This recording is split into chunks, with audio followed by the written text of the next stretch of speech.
지금 보시는 그래프는 똑같이 S&P 500에 투자하는 두 ETF의 성과를 비교한 것입니다. 같은 지수에 투자했는데 왜 성과가 다르게 나타날까요? 이유는 바로 환율에 있습니다. 최근 환율이 크게 올라서 염려하시는 분들 많으실 것 같은데요.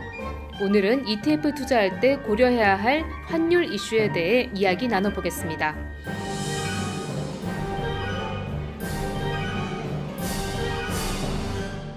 상무님, 제가 이거 촬영하기 전에 환율이 지금 어느 정도 되나 잠깐 체크하고 왔거든요.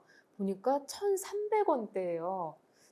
무려 1,320원 막 거의 이렇게 넘어갔는데 너무 많이 오른 것 같은데 한 최근 1년 사이 정말 많이 올랐다고 하는데 이 이유가 어떻게 되는지 먼저 좀 알려주시겠어요? 네, 진짜 많이 올랐죠. 보면 지난 1년간 보시면 원달러 환율이 1,150원에서 1,300원까지 한 10% 넘게 올랐는데요. 와, 네. 달러가 이렇게 네. 오른데 뭐 크게 한 세 가지 정도로 좀 말씀드릴 수 있겠습니다. 네. 첫 번째가 미국 금리 상승 때문이라고 말씀드릴 수 있는데요. 그 미국의 이제 6월 미국 소비자 물가 지수 CPI라고 하는데요. 이 CPI 지표가 40년 만에 최고치인 9.1%까지 올라갔고요. 아, 9%. 물가가 10% 가까이 넘어가면은 진짜 힘들 것 같아요. 엄청 많이 오른 네. 거죠. 근데 약간 떨어져가지고 지난달에는 이제 8.5%까지 떨어졌긴 했지만 여전히 물가가 이제 고공행진을 벌이고 있습니다. 네. 미 연준은 이렇게 높은 인플레이션을 잡기 위해서요, 기준금리를 제로금리에서 2.5%까지 급격하게 이제 올렸고요. 그것도 이제 자이언트 스텝이라고 하는데 네. 0.75%를 두 번이나 올렸거든요. 결과적으로 이제 돈 같은 경우는 높은 금리를 찾아서 가다 보니까 글로벌 자금들이 금리가 높은 미국으로 유입되게 됐고요. 결국 달러 수요가 몰리다 보니까 달러 가격들이 점점 올라가게 되었다. 이게 이제 첫 번째 이유고요. 네, 또 최근 뉴스 보니까 또 9월에도 또 추가 인상할 수 있다. 또 이런 이야기가 있는 것 같더라고요. 맞습니다. 예, 네. 그것들 때문에 이제 달러 강세 효과가 좀 더 이어질 수 있다 이런 얘기도 나오고 있고요. 네, 그럼 두 번째 이유는 예, 뭔가요? 두 번째 이유는 이제 안전자산 선호 현상이라고 말씀드릴 수 있겠는데요. 네. 지난 2월 달에 아시는 것처럼 러시아하고 우크라이나 전쟁이 일어났습니다. 네, 지금도 계속되고 있더라고요. 맞습니다. 대체 언제 끝날지. 예, 참. 계속되고 있는데 네. 뭐 그것들을 예측하기는 어려운데 이제 전쟁이 발발하니까 그 달러라는 것들이 안전자산이거든요. 그러니까 네. 안전자산 선호 현상들이 나타나면서 달러 수요가 증가되었고요. 거기다 더 문제가 됐던 것들이 전쟁으로 인해서 식료품이나 에너지 가격들이 올랐는데요. 가장 타격이 심한 곳들이 유럽이었습니다. 왜 유럽이죠? 왜냐하면 그 러시아의 에너지나 유가나 천연가스나 우크라이나의 농산물을 가장 많이 수입하는 것들이 유럽이었기 때문에 그렇구나. 가장 많이 타격을 네. 보였는데요. 상대적으로 이제 경제 상황들을 반영해서 네. 유로화는 이제 낮아졌고요. 반대로 달러 같은 경우는 강세를 보였다 이렇게 보시면 될 것 같습니다. 그 네. 타 통화 대비 이제 달러 네. 가치의 상대 가치를 알 수 있는 지표가 네. 이제 달러 인덱스라고 하는데요. 네. 이 달러 인덱스의 구성 통화를 보시면 유로화가 한 60% 들어가 있고요. 엔화가 한 15%, 영국 파운드화가 한 10% 이렇게 구성되어 있습니다. 그러다 보니까 유로화가 이렇게 낮아지다 보니까 달러 인덱스의 상승에 가장 큰 영향을 미친 통화가 유로화다 이렇게 이해하시면 되겠습니다. 자, 그러면 세 번째 요인은 뭔가요? 예, 이게 좀 이상하긴 한데요. 일본의 완화적인 통화 정책 때문입니다. 완화요? 지금 예. 전 세계적으로 긴축 트렌드 아닌가요? 맞습니다. 이게 조금 이상한데요. 미국을 포함한 대부분의 국가들은 인플레이션을 잡기 위해서 금리를 올려서 긴축을 하는데요. 반대로 일본은 돈을 풀어서 오히려 인플레를 유발하겠다 이런 정책들을 갖고 있습니다. 디플레이션을 탈피하기 위해서, 그러니까 잃어버린 20년을 되찾겠다는 정책들을 갖고 있는데요. 구체적인 정책을 보시면 일본은행은 금리가 오르지 못하도록 금리 상한선을 0.25%에 못 받고요. 만일 그보다 높은 금리의 채권들이 나오면 시장에서 무조건 매입을 하고 있습니다. 또 그렇게 하고 있군요. 예, 그래서 뭐 이런 상황에서 미국이 빠르게 금리를 인상하다 보니까 일본의 금리와 미국의 금리는 점점 격차를 벌이게 되고요. 결국 이 격차는 엔화 약세, 달러 강세 현상들이 더 고착화되는, 심화되게 되는 현상들로 나타나게 돼서 엔화는 연초 이제 달러당 115엔에서 현재 139엔까지 상승했고요. 이러다 보니까 전반적으로 환율들이 높아질 수밖에 없었다 이렇게 보시면 될 것 같습니다. 그러다 보니까 이제 원달러 환율도 크게 오를 수밖에 없었는데요. 살펴보신 것처럼 그 국내 고유의 자체 요인이라기보다는 전 세계적인 달러의 강세 현상 때문에 함께 올랐다 보시는 것들이 조금 더 타당해 보인다 이렇게 말씀드릴 수 있겠습니다. 아, 그렇군요. 네, 환율이 이런 요소로 인해서 좀 크게 오른 상태인데 사실 그 환율 맞추는 거는 정말 어려운 뭐 심리 영역인 것 같은데 그럼에도 불구하고 어쨌든 지금 최근 1년 사이에 이렇게 많이 올랐기 때문에 앞으로도 계속 이럴지 네. 어떻게 상무님께서는 어떻게 생각하시나요? 네, 진짜 어려운 질문이신 것 같습니다. 원달러 환율이 상승하려면 결국 둘 중에 하나거든요. 원화가 이제 약세가 되거나 달러가 강세가 되거나 둘 중에 하나인데요. 그 가능성들을 하나씩 살펴보시는 것들이 좋을 것 같습니다. 첫 번째는 이제 원화 약세 가능성들인데요. 결론적으로 이제 제가 생각하는 원화 약세 가능성도 좀 낮아 보입니다. 그 이유를 몇 가지 좀 말씀드리면요. 연초 이후에 원화 가치는 한 8% 정도 하락했거든요. 그런데 비해서 엔달러는 한 15%, 유로 달러는 10% 하락했습니다. 이것 저희 선방했네요. 예, 이게 상대적으로 사실은 그 원화가 선방하고 있고요. 또 환율의 가장 중요한 것들이 외환 보유고를 얼마나 갖고 있느냐가 중요한데 한국의 외환 보유고가 한 4,100억 정도고요. 세계 9위 수준입니다. 굉장히 좀 안정적이다 이렇게 말씀드릴 수 있겠습니다.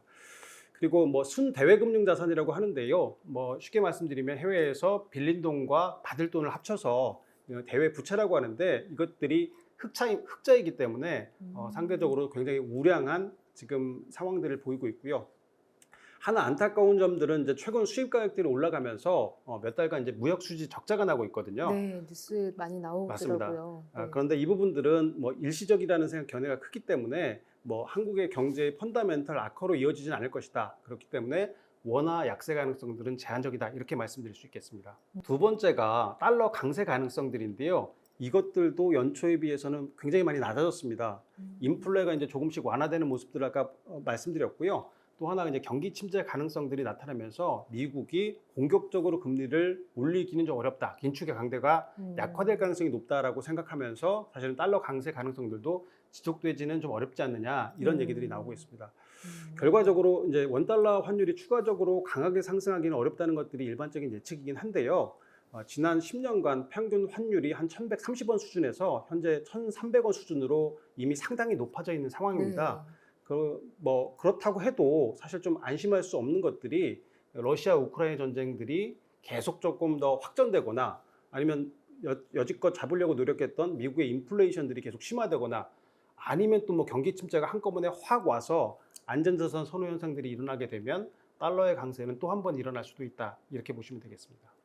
이게 부디 좀 안 좋은 시나리오는 안 갔으면 하는 그런 바람이 좀 있습니다.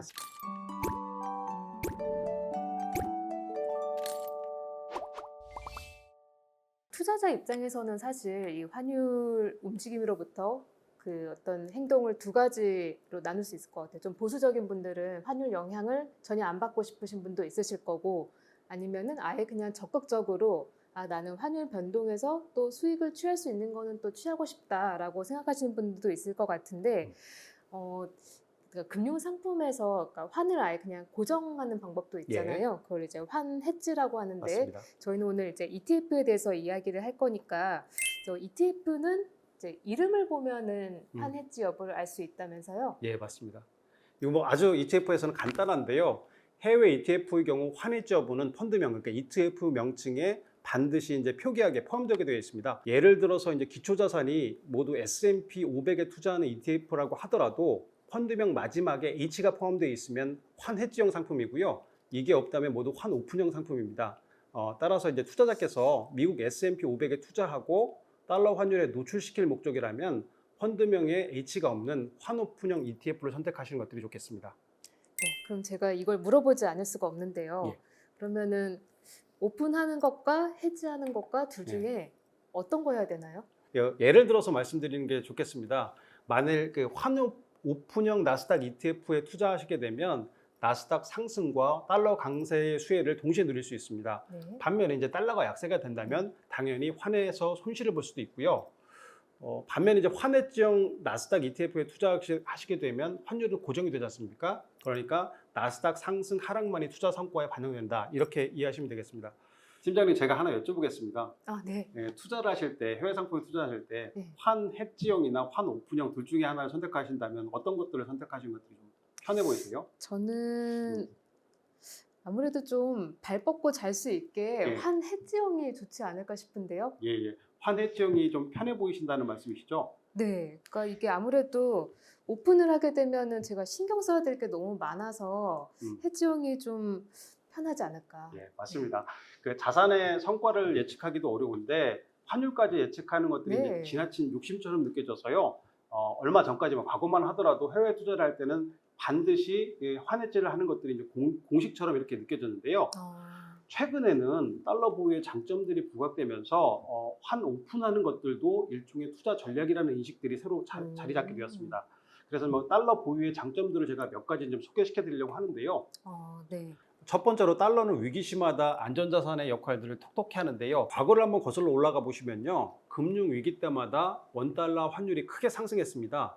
2000년 닷컴 버블도 있었고요. 2008년 금융위기, 2020년 코로나 사태, 2020년 러시아, 우크라이나 사태까지 있었는데요. 위기 때마다 자산 가격들은 내려갔습니다. 그렇지만 원달러 환율은 1,300원, 1,500원까지 이렇게 상승한 걸 보실 수 있는데요. 이때 만약 이제 환을 오픈하고 나스닥 ETF에 투자하셨다면 지수 하락에 따른 손실이죠. 이 부분들을 달러 가치 상승이나 환으로 상쇄할 수 있었을 겁니다. 달러가 위기에 강하다는 것을 증명하듯이 이제 달러 자산이 전체 포트폴리오의 하락을 방어해주는 보험 같은 역할들을 한 건데요. 특히 이제 국내 주식 투자자라면은 달러를 일부 보유하는 것들이 유리한데요. 그 이유가 역사적으로 코스피 지수하고 환율은 음의 상관관계를 갖습니다. 이게 무슨 말이냐면요. 쉽게 말씀드리면 코스피와 원달러 환율의 방향들은 반대다 이렇게 이해하시면 될 것 같은데요. 코스피 지수가 하락할 때 달러 가치는 상승하는 경향들을 보이고 있습니다. 따라서 이제 국내 시장이 하락할 때 달러나 이제 달러 자산들을 가지고 계신다면 국내 주식 하락에 따른 손실을 만회하면서 전체 포트폴리오의 안정성 높일 수 있는 그런 방법이 된다. 이렇게 보시면 되겠습니다.